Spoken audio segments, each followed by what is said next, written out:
నల్లగొండ జిల్లా ప్రజలు పండించారు. అందుకే ఈరోజు 3 రోజుల్లో మీ అమ్మిన వడ్లకు పైసలు ఇవ్వడమే కాదు, 500 రూపాయల బోనస్ ఇవ్వడం ద్వారా రైతు అంటే ఆత్మగౌరవంతో బ్రతకాలి. రైతుకు వ్యవసాయం దండగ కాదు, వ్యవసాయం అంటే పండగ. ఆ పండగ ప్రజా పాలనలో ఇందిరమ్మ రాజ్యంలో జరగాలి అని ఇవాళ మీకందరు కూడా వరి పండించిన వాళ్ళు గుండెల మీద చేతులు వేసుకొని నిశ్చింతగా నిద్రపోయేటట్టు ఈరోజు మన ప్రభుత్వం ప్రయత్నం చేస్తున్నది. అందుకే మిత్రులారా, ఉమ్మడి రాష్ట్రంలో లేని విధంగా ఈ దేశంలోనే ఈసారి తెలంగాణ రాష్ట్రంతో పోటీపడ్డ వరి రైతులే లేరు. 66 లక్షల ఎకరాలలో 1,53,00,000 మెట్రిక్ టన్నుల వరి ధాన్యాన్ని పండించి ఈ దేశం మొత్తం మీదనే తెలంగాణ మొదటి స్థానాన్ని సాధించింది.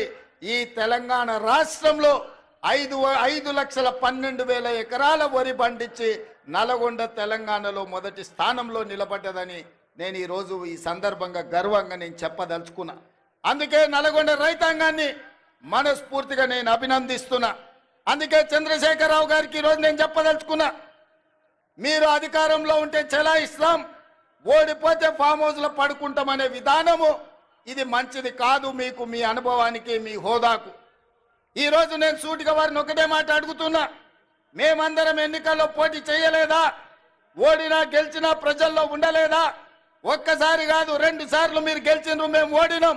మీరు ముఖ్యమంత్రిగా ఉన్నప్పుడు ప్రధాన ప్రతిపక్ష నాయకుడిగా పెద్దలు జానారెడ్డి గారు నిరంతరం ప్రజల మధ్యలో ఉండి శాసనసభలో పాలక పక్షానికి సలహాలు సూచనలు ఇస్తూ ప్రభుత్వం చేసే తప్పిదాల మీద వారు సూటిగా పదునుగా ప్రభుత్వాన్ని నిలదీశారు. అదేవిధంగా మిత్రుడు బట్టి విక్రమార్క గారు మరొక 5 సంవత్సరాలు సిఎల్పి నాయకుడిగా మా ఎమ్మెల్యేలను మీరు గుంజుకున్నా, ముక్కవాని ధైర్యంతో సిఎల్పి హోదాను మీరు తొలగించినా ఏ రోజు అధైర్యపడలేదు. ధైర్యంగా 5 మంది శాసనసభ్యులతో పంచ పాండవులలాగా అందులో కోమటిరెడ్డి రాజగోపాల్ రెడ్డిని కూడా ఎంబడి పెట్టుకొని మీతోని కొట్లాడి, నెంబర్ కాదు సమస్యలను ప్రస్తావించడం ప్రతిపక్ష బాధ్యత అని ప్రజా సమస్యల మీద చట్ట సభలలో మా సిఎల్పి నాయకుడు ఆనాడు బట్టి విక్రమార్క గారు మీ ప్రభుత్వం మీద పోరాటం చేయడమే కాదు మీ ప్రభుత్వానికి సలహాలు ఇచ్చిండ్రు. మరి ఈరోజు నేను చంద్రశేఖరరావు గారిని అడుగుతున్నా, సంవత్సరం పూర్తి అయింది, మీరు ఎప్పుడైనా మీ ప్రతిపక్ష నాయకుడు పాత్ర పోషించిండ్రా? మీరు శాసనసభకు వచ్చిండ్రా? మీ అనుభవాన్ని ఎమ్మెల్యేగా, రాష్ట్ర మంత్రిగా, పార్లమెంట్ సభ్యుడిగా, కేంద్ర మంత్రిగా, తెలంగాణ రాష్ట్ర సమితి అధ్యక్షుడిగా, తెలంగాణ రాష్ట్ర ముఖ్యమంత్రి 10 సంవత్సరాలుగా మీకున్న అనుభవాన్ని, మీ వయసును తెలంగాణ ప్రజల కోసం ఏ ఒక్క రోజైనా వినియోగించినరా? మీరు ఆలోచన చేయండి, ఆత్మ పరిశీలన చేసుకోండి. చంద్రశేఖరరావు గారు ఇంత అనుభవాన్ని 40 సంవత్సరాల ప్రజా జీవితంలో 4 కోట్ల ప్రజలు మీకు అండగా నిలబడి మిమ్మల్ని మోస్తే ఈరోజు ప్రతిపక్ష పాత్ర, శాసనసభలో ప్రతిపక్ష కుర్చీ ఖాళీగా ఉండడం ఈ తెలంగాణ సమాజానికి ఏమి సమాధానం చెప్తారు మీరు అని అడుగుతున్నా.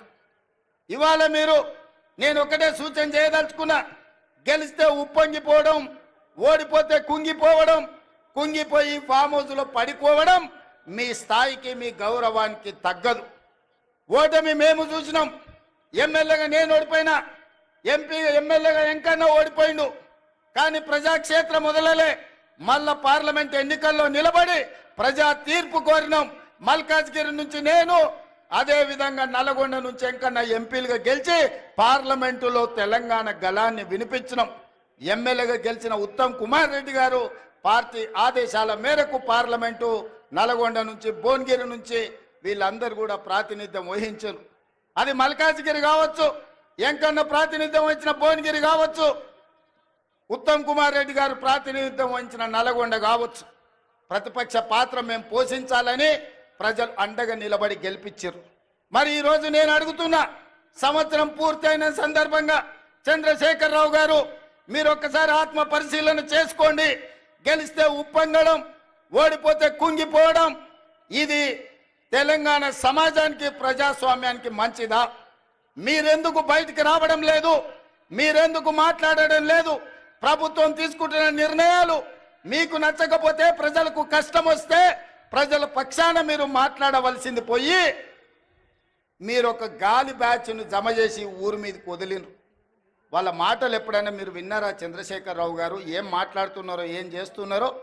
ఫ్యాక్టరీలు తెస్తామంటే వద్దంటారు, పరిశ్రమలు పెడతామంటే వద్దంటారు, రోడ్లు వేస్తామంటే వద్దంటారు, RRR కడతామంటే వద్దంటారు, బ్రాహ్మణవెల్లి పూర్తి చేస్తామంటే వద్దంటారు, ఫార్మా సిటీ కాదు అది ఫ్యూచర్ సిటీ అంటే వద్దంటారు, మన ఫాక్సికాన్ పెట్టుబడులు తెస్తామంటే వద్దంటారు, మీకు ఇచ్చిన మెడికల్ కాలేజీలు పూర్తి చేస్తామంటే వద్దంటారు.